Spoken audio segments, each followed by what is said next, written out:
Hello students, today in this video we are going to study chapter 3rd. Its title is Third Thoughts. So guys, इस chapter का name है Third Thoughts and it's written by E.V. Lucas. So guys, जहाँ तक इसकी title की हम बात करें थर्ड थॉट्स, अंग्रेजी में एक इडियम है, एक कहावत है second thought. Second thought means होता है पुनर्विचार करना. सो गाइस, ये जो टाइटल है थर्ड थॉट्स, ये सेकंड थॉट से लिया गया एक फ्रेज है, एक वाक्यांश है. थर्ड थॉट मीन्स है पुनर्विचार करने के बाद फिर से विचार करना, फिर से विचार करना, बार बार विचार करते रहना, अपने विचारों को बदलते रहना. That is called third thoughts. So guys, इस चैप्टर की जो कहानी है वो हमें बताती है कि नरेटर किस प्रकार पुनर्विचार करने के बाद भी अपने विचारों को बार बार बदलता रहता है, बार बार विचार करता रहता है. सो गाइस, ऐसा क्या होता है इस कहानी में कि नरेटर बार बार पुनर्विचार करने के बाद भी अपने विचार बदलता रहता है. So now let's start this story. So guys, let's see hard words first of all. सबसे पहले हम हार्डवर्ड्स देखने और हार्डवर्ड्स को साथ साथ में अपनी बुक में नोट कीजिए. उसके बाद आप स्टडी कीजिए साथ में आप. सो गाइस, जब भी आप वीडियोस सुनते हैं यहाँ पे, तो आपको अपनी बुक साथ में रखनी है और आप लिसनिंग आप वीडियो से करेंगे और साथ साथ में आप अपनी बुक से वॉच करेंगे, देखेंगे, जो भी कंटेंट्स हैं टेक्स्ट के, साथ साथ में स्टडी करेंगे. तो सबसे पहले हम हार्डवर्ड्स देख लेते हैं. डेस्टिनी इट मीन्स किस्मत, लक. डियरेस्ट इट मीन्स सबसे महंगा. सक्सीड सफल होना. चीपेस्ट सबसे सस्ता. इंडिड इट मीन्स वास्तव में, रियली. टायर्ड ऑफ तंग आना, परेशान होना. Decorative article it means painting. Positively it means सकारात्मक रूप से. गिव अवे मीन्स बेच देना, निकाल देना. एक्सेप्टेंस इट मीन्स स्वीकृति. पर्सनल फेवर इट मीन्स व्यक्तिगत एहसान. मार्क्ड इट मीन्स चिन्हित. एक्सेप्शन इट मीन्स अपवाद. स्ट्राइकिंग इट मीन्स शानदार. वंडर इट मीन्स आश्चर्य करना. डिस्टाइन इट मीन्स किस्मत में होना. इनेबल थिंग इट मीन्स ईर्ष्या करने योग्य कोई चीज़. सो गाइज, देखिए, this story was told to me by a friend. यहाँ पर राइटर बताना चाह रहा है कि ये जो कहानी है मुझे बताई गई बाय अ फ्रेंड, एक दोस्त के द्वारा. तो गाइस, यहाँ पर ये बात क्लियर हो जाती है कि ये जो कहानी है, इसका जो नरेटर है वो राइटर का फ्रेंड है, लेखक का दोस्त है. लेखक का फ्रेंड लेखक को कहानी बताता है. तो क्या बताता है वो आगे देखिए. It is my destiny said he कौन? राइटर्स फ्रेंड, लेखक का दोस्त. तो नरेटर बताता है कि इट इज़ माई डेस्टिनी, कि ये मेरी किस्मत रही है, to buy in the dearest markets, सबसे महंगी मार्केट में खरीद लेना, मीन्स सबसे महंगा खरीद लेना. एंड टू सेल, और उसको बेच देना. If I succeed in selling at all, यदि उसमें मैं बेचने में सफल हुआ तो. इन द चीपेस्ट, सबसे सस्ते मार्केट में. गैस, यहाँ बताना चाह रहा है नरेटर कि मेरी जो किस्मत है वो कुछ ऐसी रही है कि सबसे महंगे में खरीद लेना और इसको सबसे सस्ते में बेच देना, यदि उसमें भी मैं बेचने में सफल हुआ तो ऐसे उसकी किस्मत रही है. तो गैस, यहाँ बताना चाहेंगे जो नरेटर है वो पेंटिंग परचेज करने का, खरीदने का और बेचने का काम करता है. तो यहाँ पे नरेटर ये बता रहा है कि उसकी किस्मत में हमेशा महंगी पेंटिंग खरीद लेना और सबसे सस्ते में उसको बेच देना, ऐसे उसकी किस्मत रही है. आगे देखिए. यूजुअली प्राय अक्सर, इंडीड वास्तव में, प्राय वास्तव में, having tired of a picture और डेकोरेटिव आर्टिकल, वास्तव में एक पिक्चर, एक तस्वीर या पेंटिंग से तंग आकर के, I have positively to give it away, मुझे मन बनाकर उस पेंटिंग को निकालना ही पड़ता आखिरकार, almost to make its acceptance by another a personal favour to me, और लगभग ऐसा लगता है कि दूसरे के द्वारा उसको एक्सेप्ट करना, मीन्स जब खरीदने वाला उसको एक्सेप्ट करता है तो a personal favour to me, मुझ पर एक व्यक्तिगत एहसान कर रहा हो। तो यहाँ पर नरेटर बताना चाह रहा है कि आखिरकार उस पेंटिंग से तंग आकर के मुझे उस पेंटिंग को निकालना ही पड़ता है, और ऐसा लगता है कि मानो कि जो परचेजर है, जो खरीदने वाला है, उसको एक्सेप्ट कर रहा है तो मुझ पर कोई व्यक्तिगत एहसान मुझ पर कर रहा हो, ऐसा मुझे फील होता है। आगे देखिए, but the other day was marked by an exception to this rule. यहाँ पे नरेटर बताना चाह रहा है, लेकिन एक ऐसा दिन आया जो कि अपने आप में एक अपवाद था, टू दिस रूल, उस रूल से बिल्कुल हट करके था। कौन सा रूल? मैं सबसे महंगे में खरीद लेना और सबसे सस्ते में बेच देना, ये जो उसका रूल था, जो हमेशा उसकी लाइफ में जो चलता रहता था, इस रूल से बिल्कुल हट करके था वो दिन। ऐसा क्या हुआ था, देखिए गाइस आगे, सो स्ट्राइकिंग, वो जो दिन था इतना शानदार था वो दिन, दैट कि आई हैव बिन वॉन्डरिंग, कि मुझे आश्चर्य हो रहा है, if perhaps the luck has not change, कि कहीं ऐसा तो नहीं है कि शायद कहीं मेरा लक चेंज हो गया हो, and I am after all means आखिरकार, and I am after all destined to be that most enable thing, और आखिरकार कहीं मैं एक ईर्ष्या करने योग्य तो नहीं बन गया हूँ।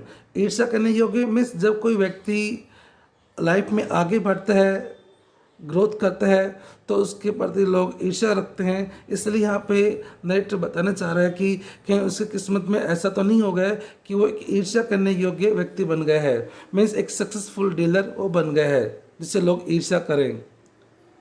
तो गाइस यहाँ पे लास्ट लाइन्स में नरेटर का कहने का मीन्स यही है कि यहाँ पर उसकी एक किस्मत में चेंज आता है, एक बदलाव आता है। जो पहले जो उसकी किस्मत थी कि सबसे महंगे में खरीद लेना, सबसे सस्ते में उसको बेच देना, इससे बिल्कुल हट कर के कुछ अलग होता है। वो अलग क्या होता है वो हम आगे स्टडी करते हैं। तो चलिए guys, now let's continue. So guys, let's see hard words. Happen it means occur, घटित होना, ड्रिफ्टिंग अबाउट, इधर उधर घूमते हुए, क्यूरियोसिटी शॉप्स, दुर्लभ वस्तुएं बेचने वाली दुकानें जहाँ पे बहुत ही रेयर और इंटरेस्टिंग आर्टिकल्स बेचे जाते हैं। Cathedral it means chief church, मुख्य गिरजाघर। केम अपॉन, अचानक से कोई चीज़ दिखाई पड़ना। Portfolio, a folder for keeping paintings, paintings रखने का एक folder, portfolio. Turner, a great English painter, means एक महान अंग्रेज चित्रकार।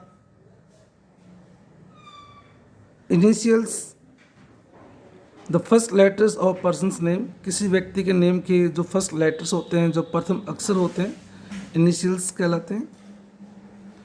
बीनीथ इट मीन्स अंडर, नीचे।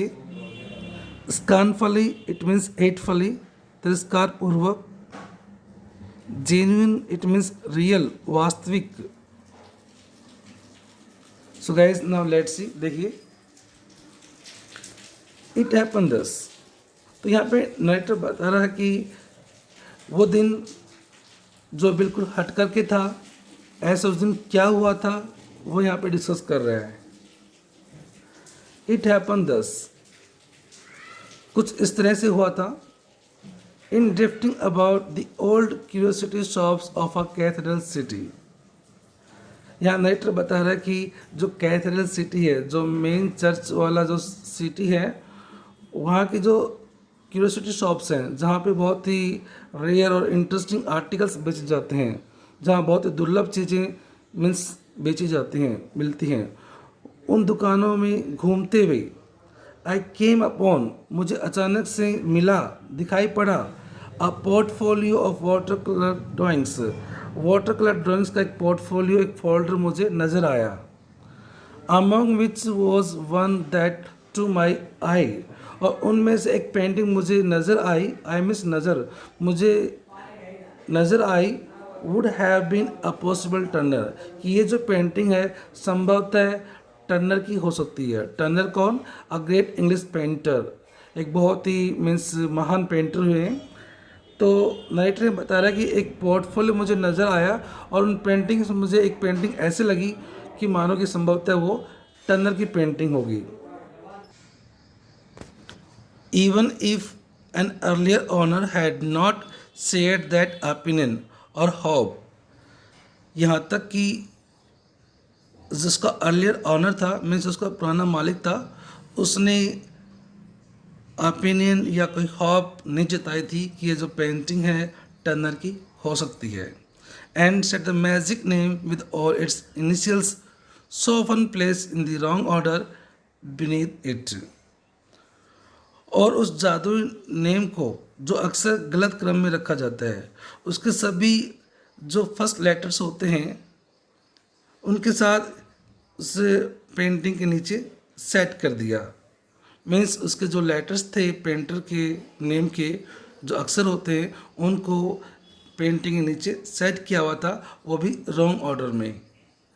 How much is this, I asked scornfully, मैंने तिरस्कार पूर्वक पूछा, ये कितने की हैं? Well said the dealer, dealer ने कहा, if it were a genuine Turner, तो यहाँ पे डीलर कहता है कि वैसे तो यदि ये जेन्युइन टर्नर की होती, रियल टर्नर की होती, टर्नर की पेंटिंग होती, so it would B worth anything, worth means cost, तो इसकी कीमत कुछ और ही होती। बट लेट्स से 10 शिलिंग्स, तो चलिए इसकी जो कॉस्ट है 10 शिलिंग्स वो बताता है। शिलिंग्स एक प्रकार की करेंसी होती है। सो उसकी कॉस्ट, जो पेंटिंग की जो कॉस्ट मीन्स डीलर बताता है 10 शिलिंग्स रखता है। You can have it for that, आप मीन्स 10 शिलिंग्स में से रख सकते हैं, खरीद सकते हैं।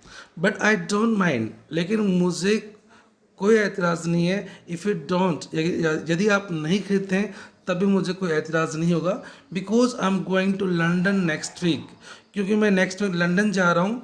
And should take it with me to get an opinion, और इसके रिगार्डिंग मैं एक ओपिनियन लेने जा रहा हूँ कि ये टर्नर की पेंटिंग है या नहीं है। इसके रिगार्डिंग मैं ओपिनियन लेने जा रहा हूँ नेक्स्ट वीक। सो देखिए गाइस आगे,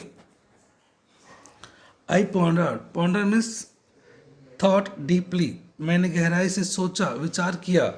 mind you, I don't guarantee it, he added, उसने आगे कहा, माइंड यू, याद रहे, आई डोंट गारंटी इट, मैं ध्यान रखना, मैं इस बात की गारंटी नहीं देता हूँ कि ये टर्नर की पेंटिंग है। I gave him the 10 shillings, मैंने इसको 10 शिलिंग्स उसको दिए और मैंने पेंटिंग खरीद ली।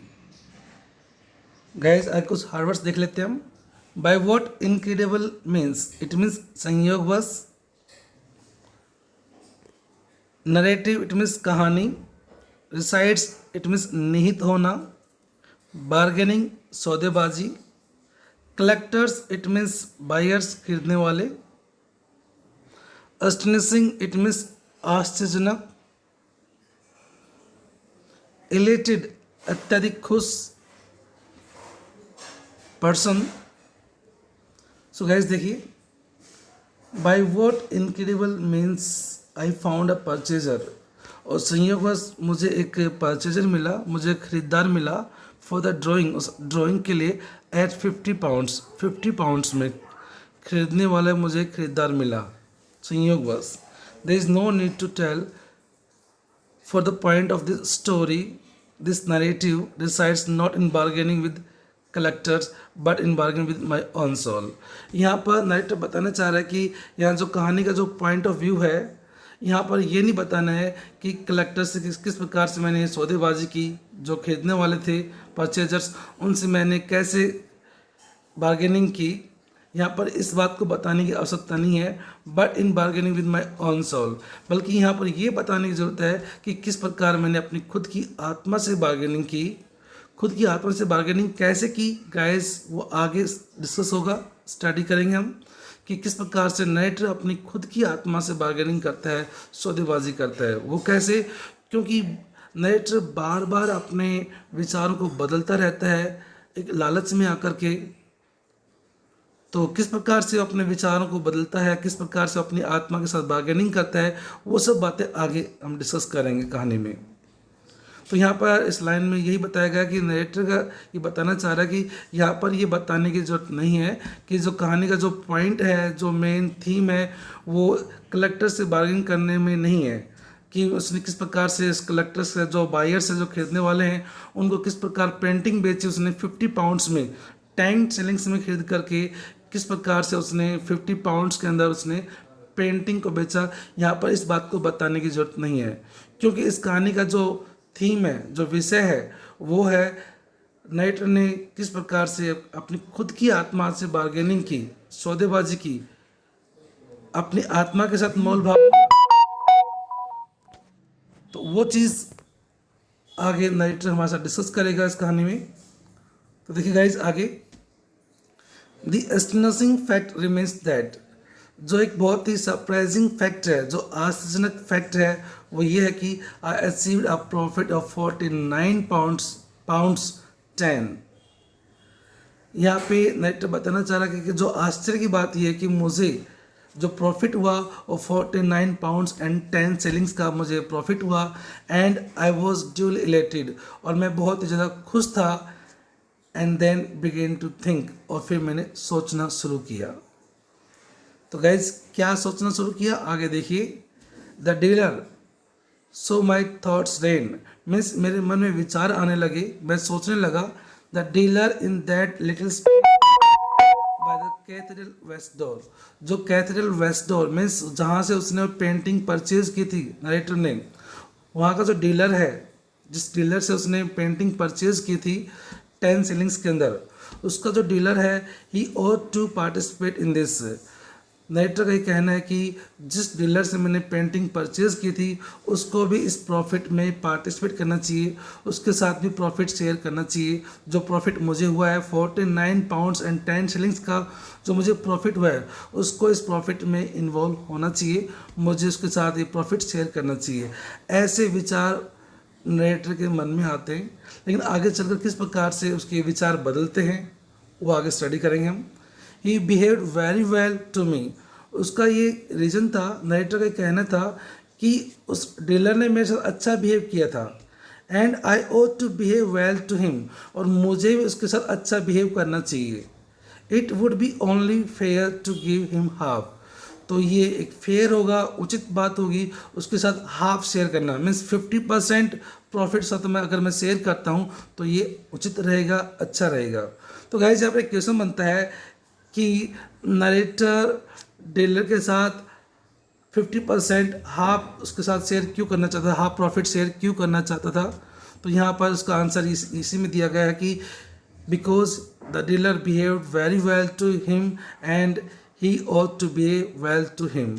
सो गैस, क्योंकि डीलर ने उसका अच्छा बिहेव किया था और इसलिए मुझे उसको भी उसका अच्छा बिहेव करना चाहिए उसके साथ में। तो यही वजह थी कि डीलर ने उसके साथ हाफ प्रॉफिट शेयर करने के लिए विचार किया। सो गैस, आप इस स्टोरी को स्टडी कीजिए जहाँ तक मैंने आपको पढ़ाया है, और उसके बाद हम आगे बढ़ते हैं। Okay, bye, take care.